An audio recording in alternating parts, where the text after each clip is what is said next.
Boa noite a todos, mais uma vez. Obrigado pela presença. Vamos continuar estudando um pouquinho. Então hoje a gente vai falar do capítulo 2 do Evangelho segundo o Espiritismo, né? O meu reino não é deste mundo. Especificamente a gente vai falar dos itens 1, 2 e 3, que é referente à vida futura. Então, a exemplo da primeira leitura do nosso amigo Pedro, né? A gente começa então esse estudo com uma passagem também do Evangelho de João, que diz, né? Pilatos, tendo entrado de novo no palácio e feito vir Jesus à sua presença, perguntou-lhe: És o rei dos judeus? Respondeu-lhe Jesus: Meu reino não é deste mundo. Se o meu reino fosse deste mundo, a minha gente houvera combatido para impedir que eu caísse nas mãos dos judeus.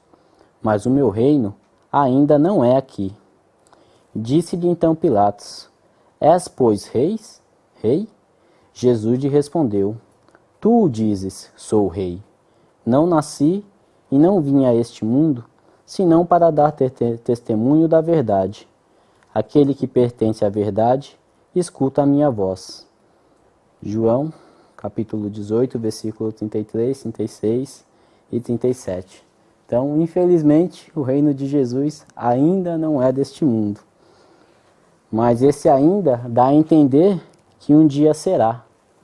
Mas para isso se faz necessário, primeiramente, a nossa evolução moral.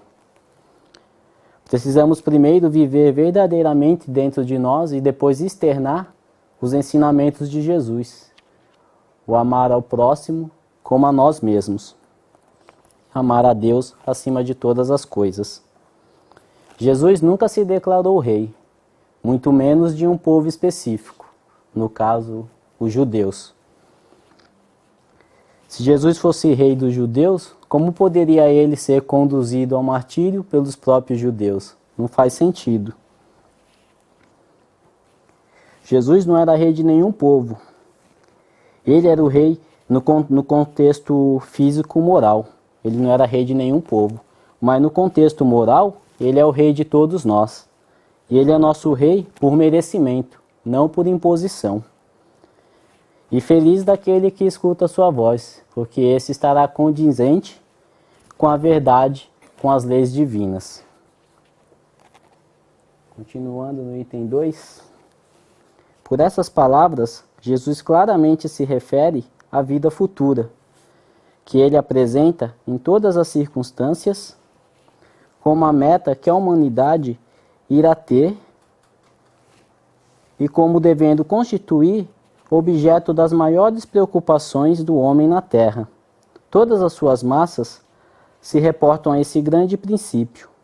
Com efeito, sem a vida futura, nenhuma razão de ser teria a maior parte dos seus preceitos morais, de onde vem que os que não creem na vida futura, imaginando que ele apenas falava na vida presente, não os compreendem ou os consideram pueris. Esses não o compreendem e consideram pueris é referente aos preceitos morais. Esse dogma pode, portanto, ser tido como o eixo do ensino do Cristo, pelo que foi colocado num dos primeiros lugares à frente desta obra. É que ele tem de ser o ponto de mira de todos os homens. Só ele justifica as anomalias da vida terrena e se mostra de acordo com a justiça de Deus. Então a vida futura, ela faz menção à vida espiritual. Chamava-nos Jesus a atenção para a continuidade da nossa vida após a morte do corpo físico. Uma vez que acreditássemos nisso, com o tempo viria, assim como graças a Deus já veio, o conhecimento e a certeza de que a verdadeira vida é a vida espiritual. Entendemos assim que a nossa passagem pelo mundo físico é transitória. No entanto, essa transitoriedade não é inútil. Ela tem sempre um propósito, pois sendo Deus perfeito, nada na sua obra pode ser inútil e em vão. E qual o propósito da reencarnação? Há uma infinidade de propósitos. Acredito que o principal dele seja o nosso progresso moral. Se analisarmos de uma maneira geral, talvez esse seja o único propósito. Mas se analisarmos caso a caso de cada pessoa, a gente vai ver que cada um tem um propósito momentâneo. Pois, uma vez que não dá para ir da simplicidade e ignorância à perfeição relativa, a qual podemos atingir, então é necessário que a gente passe passo a passo pelos nossos propósitos. Isso que faz com que a gente tenha propósitos momentâneos, que não dá para sair da simplicidade e ignorância à perfeição no estalar de dedos. Né? Já estamos aqui há alguns milhares de anos e ainda continuamos nesse estado. Então se faz necessário um passo a passo a nossa evolução pouco a pouco. Então, uma vez entendido que a nossa vida está fadada ao constante progresso e que quanto mais evoluído formos, melhor será o habitat no qual viveremos, fica fácil entender por que Jesus apresenta a vida futura como a meta que a humanidade irá ter, como devendo constituir objeto das maiores preocupações do homem na Terra. Porque, objetivando sermos dignos de habitar um mundo perfeito, como o reino de Jesus, e levando em consideração que o estado de perfeição se dará aqui mesmo na Terra, pois ele disse, o meu reino ainda não é deste mundo, né? Então esse ainda quer dizer que um dia será. Então fica claro que depende de nós para que a Terra chegue a esse estado de perfeição. E é isso que faz com que o objetivo se torne uma das maiores preocupações do homem na Terra. Afinal, queremos ou não viver num mundo melhor?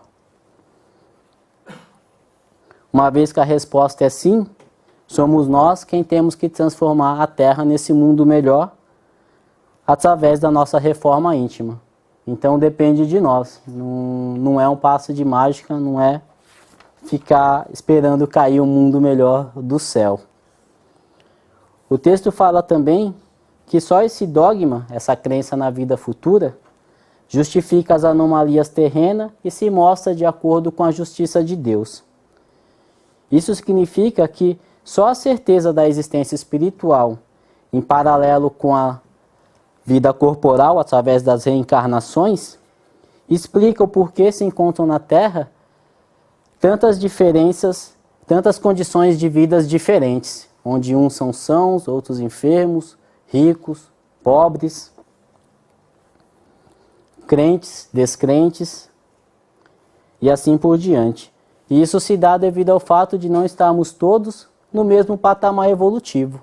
Então isso faz com que cada um necessite passar por expiações e provações diferentes de acordo com o seu momento, mas tendo sempre a certeza de que tudo tem um propósito e que esse propósito é sempre a nossa melhora, a nossa evolução, o nosso aperfeiçoamento moral. No item 3, apenas ideias muito imprecisas tinham os judeus acerca da vida futura. Acreditavam nos anjos, considerando-os seres privilegiados da criação. Não sabiam, porém, que os homens podem um dia tornar-se anjos e partilhar da felicidade destes. Segundo eles, a observância das leis de Deus era recompensada com os bens terrenos, com a supremacia da nação a que pertenciam, com vitória sobre os seus inimigos. As calamidades públicas e as derrotas eram o castigo da desobediência àquelas leis. Moisés não pudera dizer mais do que isso a um povo pastor e ignorante, que precisava ser torcado, antes de tudo, pelas coisas deste mundo. Mais tarde, Jesus lhe revelou que há outro mundo, onde a justiça de Deus segue o seu curso. É esse o mundo que ele promete aos que cumprem os mandamentos de Deus, e onde os bons acharão sua recompensa. Aí o seu reino. Lá é que ele se encontra na sua glória e para onde voltaria quando deixasse a terra. Então, os judeus, como muitos povos, tinham ideias imprecisas sobre a vida após a morte. Não tinham bem definido e claro a vida espiritual e nem o conhecimento de que esta vida, a vida espiritual, é a verdadeira vida. Consideravam que a vida no céu era para os privilegiados de Deus, como os anjos. Não ousavam imaginar que um dia também poderiam lá adentrar, como relata no texto. A falta de uma definição correta sobre justiça não os permitiam conceber que Deus, sendo justo como é, não poderia ter privilegiados. Ao se considerarem diferentes dos anjos, acreditavam que a tratativa de Deus para com eles também deveria ser diferente. Acreditavam que todas as graças possíveis provenientes de Deus deviam ser de teor material e usufruídas aqui na terra. Não tinham conhecimento das recompensas futuras no mundo espiritual. Isto os fazia imaginar que tudo o que consideravam coisas boas eram as recompensas de Deus pela obediência prestada à sua lei, segundo a maneira como eles entendiam essas leis. Daí o acreditar que a vitória sobre os inimigos e a supremacia sobre outros povos eram bênçãos de Deus e que o contrário seriam os castigos de Deus. Por isso que na história muitos povos, não somente os judeus, buscaram poder, riquezas, supremacia sobre outros povos a qualquer custo.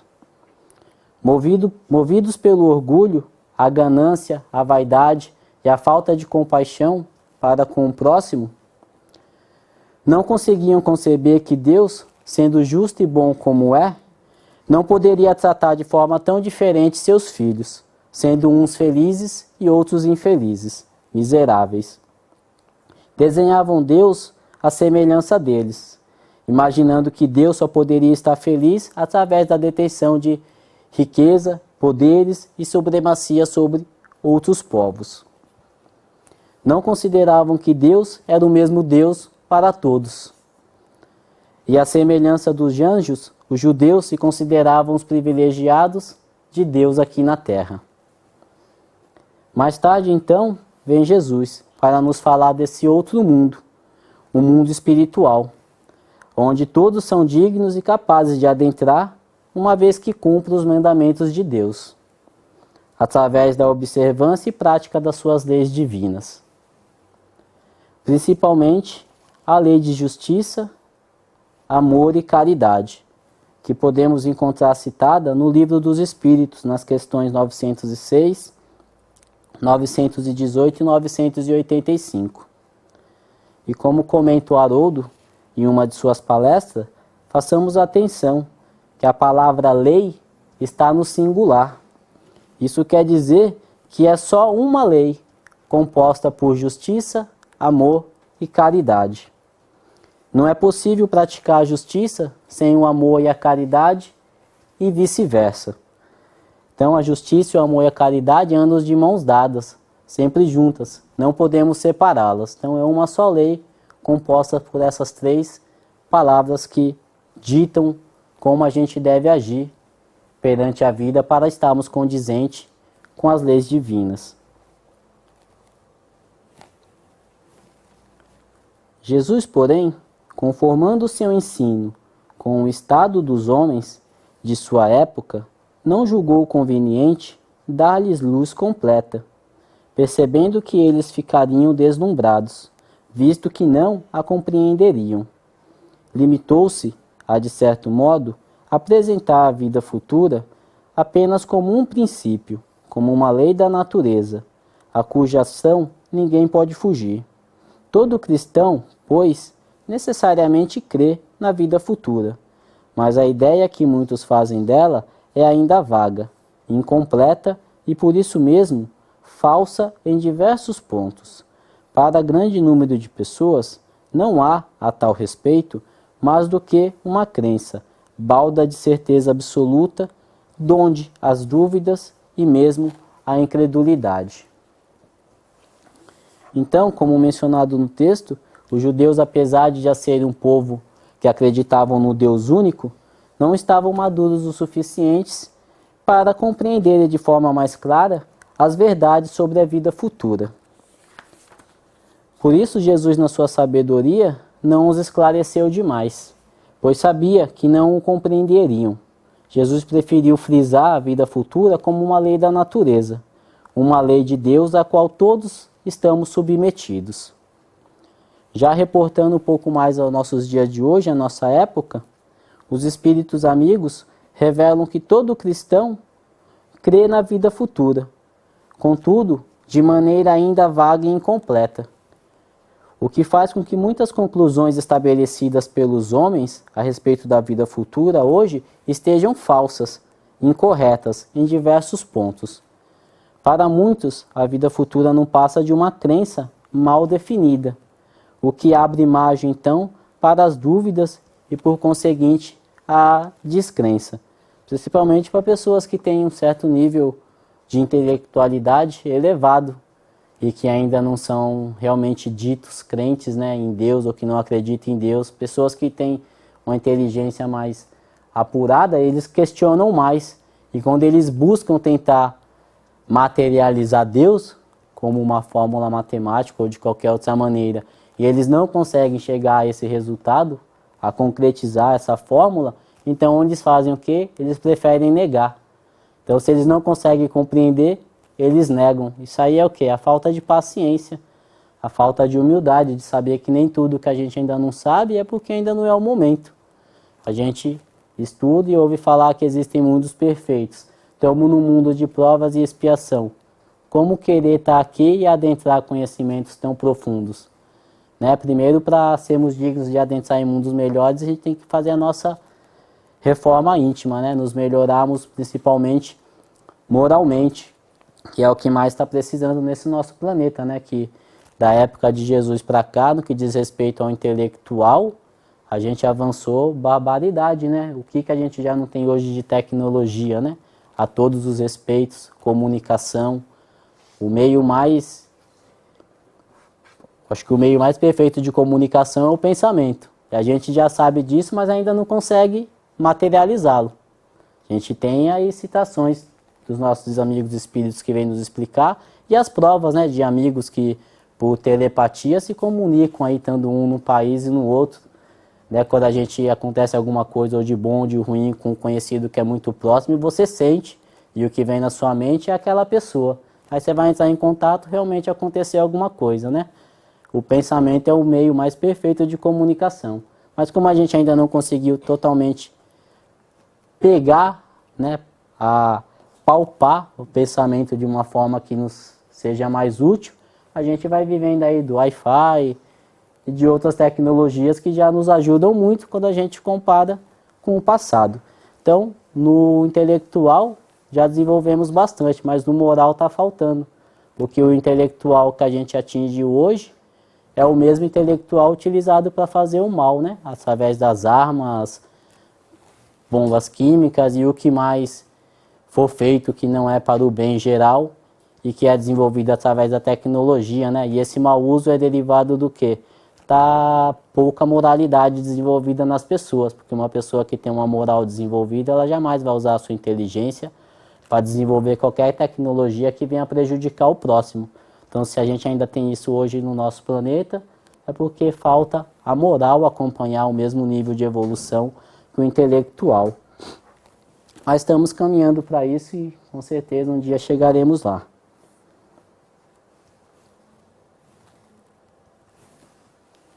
O Espiritismo veio completar, nesse ponto, como em vários outros, o ensinamento do Cristo, fazendo-o quando os homens já se mostram maduros bastante para aprender a verdade. Com o Espiritismo, a vida futura deixa de ser simples artigo de fé, mera hipótese. Torna-se uma realidade material, que os fatos demonstram, porquanto são testemunhas oculares os que a descrevem, nas suas faces todas e em todas as suas peripécias, e de tal sorte que, além de impossibilitarem qualquer dúvida a esse propósito, facultam a mais vulgar inteligência a possibilidade de imaginá-la sob o seu verdadeiro aspecto, como toda a gente imagina um país cuja pormenorizada descrição leia. Ora, a descrição da vida futura é tão circunstanciadamente feita, são tão racionais as condições ditosas ou infortunadas, da existência dos que lá se encontram, quais eles próprios pintam, que cada um, aqui, a seu mau grado, reconhece e declara a si mesmo que não pode ser de outra forma, porquanto, assim sendo, patente fica a verdadeira justiça de Deus. Então aqui as palavras pormenorizada, descrição e circunstancialmente feita significam bem detalhada.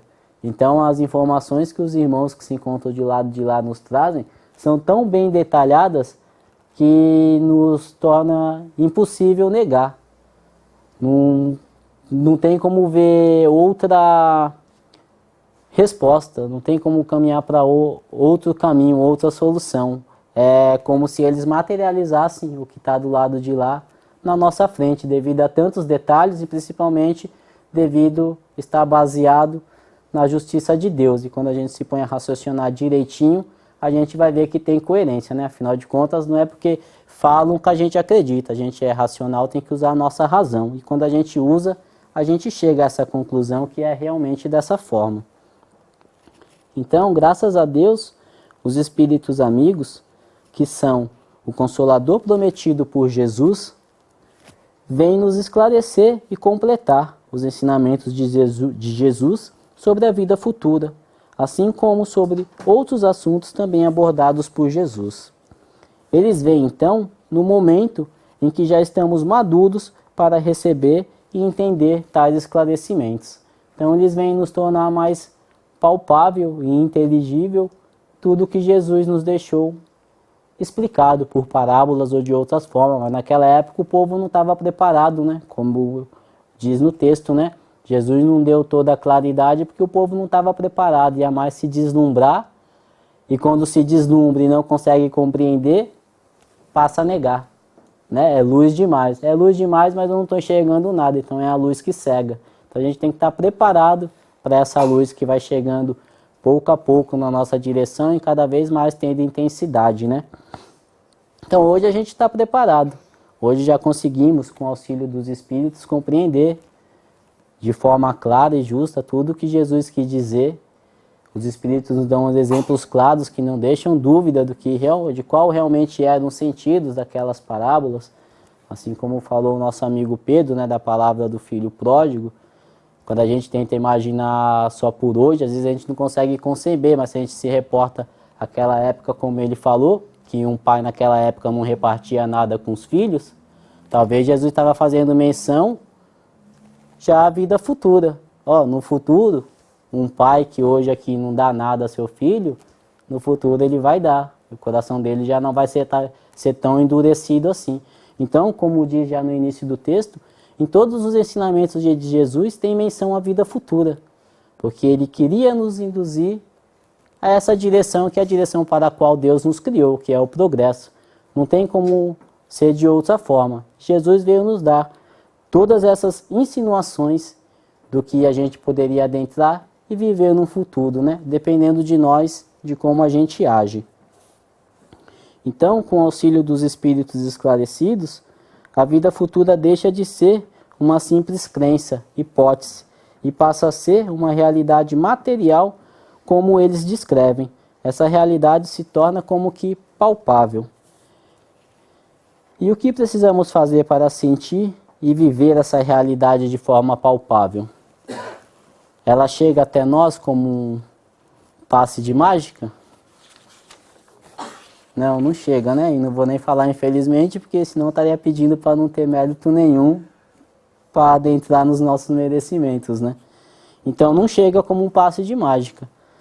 Ela chega até nós através do estudo, da observação e da prática desses ensinamentos, tanto os de Jesus, como agora os dos Espíritos que vêm tornar mais acessível a nós os ensinamentos de Jesus. Então, nós já temos uma imensa quantidade de livros com informações que nos permitem tatear essa realidade. Mas cabe a nós querer adentrar esses conhecimentos. No Evangelho segundo o Espiritismo, no capítulo 6, o Cristo Consolador, na instrução dos Espíritos de verdade, na instrução dos Espíritos, Advento dos Espíritos de verdade, item 5, No final desse item, o Espírito de Verdade diz, abre aspas, Espíritas, exclamação, amai-vos, este é o primeiro mandamento, ponto e vírgula, instruí-vos, este é o segundo. Então, é a nossa obrigação buscar o conhecimento, amar a Deus acima de todas as coisas, o próximo como a nós mesmos, e depois querer se melhorar, atrás do estudo, atrás da busca do nosso aperfeiçoamento. Então é nossa obrigação, não vai cair do céu.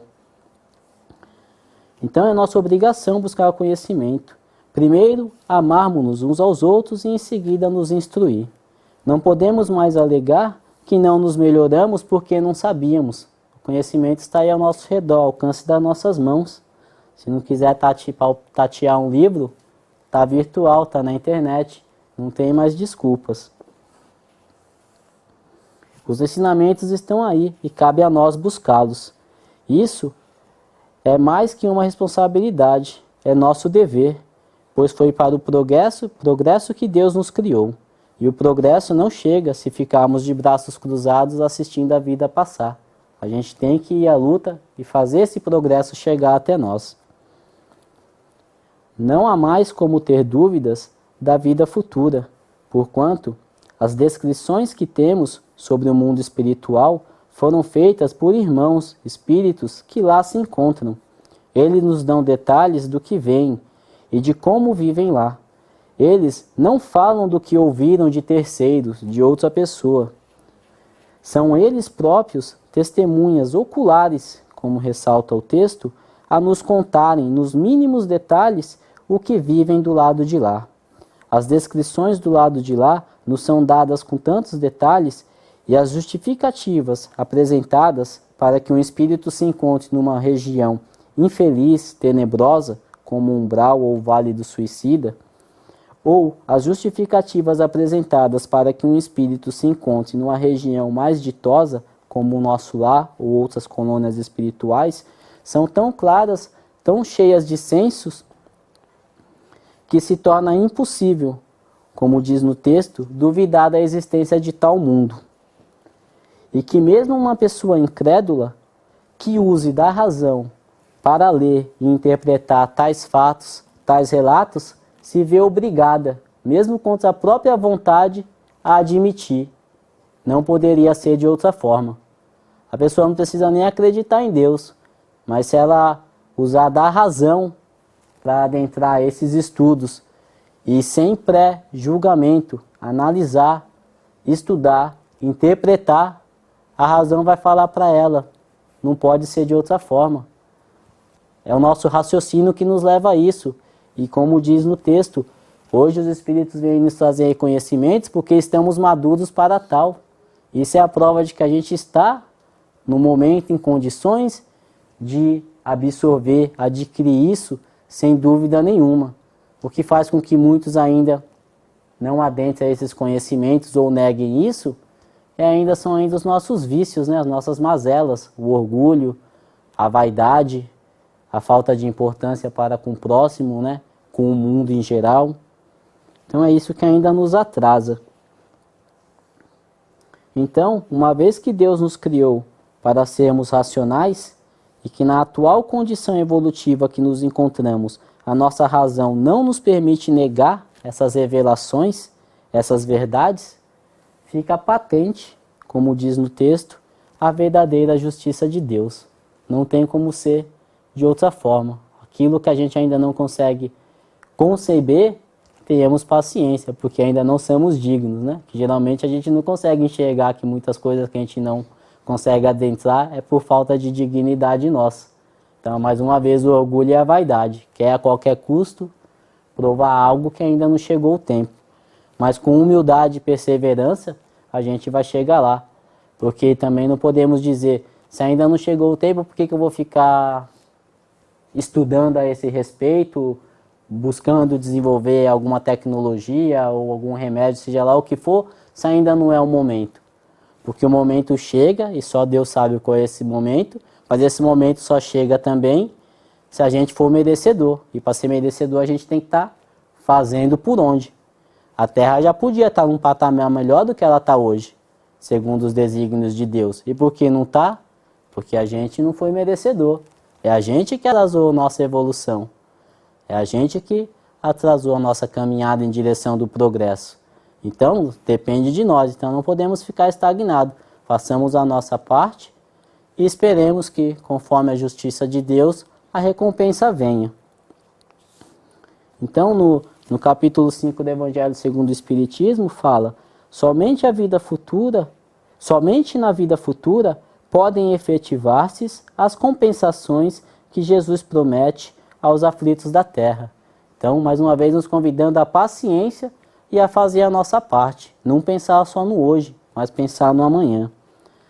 Certeza da existência de Deus, uma vez admitida, não o podemos conceber sem o infinito das perfeições, como as pessoas tentam colocar qualidades negativas em Deus. Se você colocar qualidade negativa em qualquer entidade que você considere superior a gente, essa entidade não é Deus. Uma vez que a gente admite Deus, como a gente já tem Ele dentro de nós, né? Porque Ele já nos criou com esse conhecimento a respeito dele. Então, uma vez que a gente admita Deus, a gente não pode negar que Ele é a perfeição em tudo.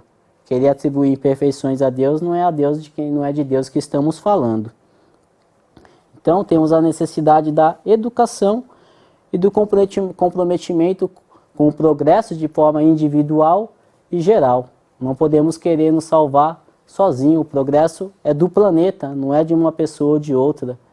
Se o planeta ainda estivesse longe de passar a ser um planeta de regeneração, talvez o progresso individual de uma pessoa que caminhasse dentro da lei viesse a trazer a essa pessoa a recompensa de poder habitar um mundo já melhor. Mas uma vez que a gente já sabe que é a Terra que vai evoluir, a gente tem que se preparar e ser digno de aqui continuar. Porque aqueles que não se prepararem para tal vão serem convidados a habitar outro planeta, né? Similar, mas provavelmente inferior em nível de desenvolvimento que a Terra. Então o presente, o hoje, é a vida futura do nosso passado. Como eu disse, né, que é passo a passo, né, os nossos propósitos, né? Então o que a gente está vivendo hoje é a vida futura do que a gente semeou há 1 século, 2 séculos atrás. Então lá a gente estava plantando para a vida futura. E hoje a gente já está colhendo aquilo que a gente semeou. Se tivesse semeado coisas melhores, hoje já estaria melhor. Então todo o tempo foi assim. Quando Jesus esteve na Terra, semeado uma vida futura que foi colhida séculos depois. E assim por diante. Hoje estamos aqui com esse conhecimento. Façamos então agora o quê? Uma melhor semeadura para que daqui a alguns séculos, a colheita dessa vida futura momentânea seja bem melhor do que a de hoje. O destino final é a perfeição relativa a qual podemos atingir. Isso a gente vai atingir no mundo perfeito. Mas a gente não vai dar um salto daqui para o mundo perfeito. É passo a passo. Então a gente tem que construir essa nossa vida futura cada dia melhor, pouco a pouco. Então não há passe de mágica. A gente tem que fazer a nossa parte e deixar que Deus, na sua justiça, vai nos recompensar de acordo com o nosso merecimento. Então, estamos totalmente satisfeitos com o mundo de hoje? Se sim, então comecemos a preparar nossas malas, porque vamos ser convidados a ir para outro planeta, porque a Terra está evoluindo. Quem está satisfeito com isso não vai poder continuar aqui, vai ter que habitar outro planeta. E para quem quer continuar aqui, então, que busque o entendimento, que busque o estudo, para que realmente consigamos evoluir pouco a pouco e que realmente sejamos dignos de aqui continuar, uma vez que já nos foi dada a graça de saber que estamos passando a ser um planeta de regeneração. Então, era isso que eu tinha para compartilhar com vocês hoje. Muito obrigado. Podemos fazer a nossa prece? Então, vamos agradecer a Deus, a Jesus, pela oportunidade de estarmos reunidos em seu nome, pela oportunidade do estudo, pela oportunidade de adentrarmos com mais clareza nos seus ensinamentos, sendo muito grato a todos esses irmãos da espiritualidade que trabalharam junto com Allan Kardec e outros irmãos para nos trazer esse material que te dão grande utilidade para nossas vidas. Que a gente saiba aproveitar essa dádiva que já está ao nosso alcance, que a gente busque estudar cada vez mais para compreender cada vez melhor os desígnios de Deus e dessa forma praticar esses ensinamentos, esse aprendizado, auxiliando realmente na evolução, no desenvolvimento do nosso planeta, jamais esquecendo da necessidade de praticar o perdão e a indulgência para com todos que estão ao nosso redor e que momentaneamente ainda cometem atos que não vão de acordo com a justiça de Deus. Que a piedade venha a todos esses irmãos que ainda trabalham tentando interromper ou retardar o progresso do nosso planeta. E estejamos confiantes e tenhamos a certeza que a misericórdia do Pai também nunca faltará a eles e que eles também, ao seu turno, um dia terão a luz, adentrando aos seus corações, às suas mentes e os recolocando no caminho do bem, no caminho da verdade. E que a gente consiga cada vez mais entender tudo isso e praticar essa lei maravilhosa, essa lei de justiça, amor e caridade, auxiliando na melhora e evolução do nosso planeta. Que possamos todos retornar em paz para os nossos lares, que no final de semana que vai chegar e no início da semana que vem, possamos ter um ótimo Natal em confraternização com os nossos amigos e familiares e que esse momento realmente possa nos convidar a sermos mais amorosos, a pensarmos mais no próximo, a lembrarmos de Jesus lá no seu reino, na sua glória, como diz no texto, e não mais na cruz, como muitos ainda pensam a respeito dele. E que a gente veja ele nessa radiação de luz e felicidade e que busquemos realmente seguir os seus exemplos para um dia lá também estarmos ao seu lado. Que assim seja. Graças a Deus.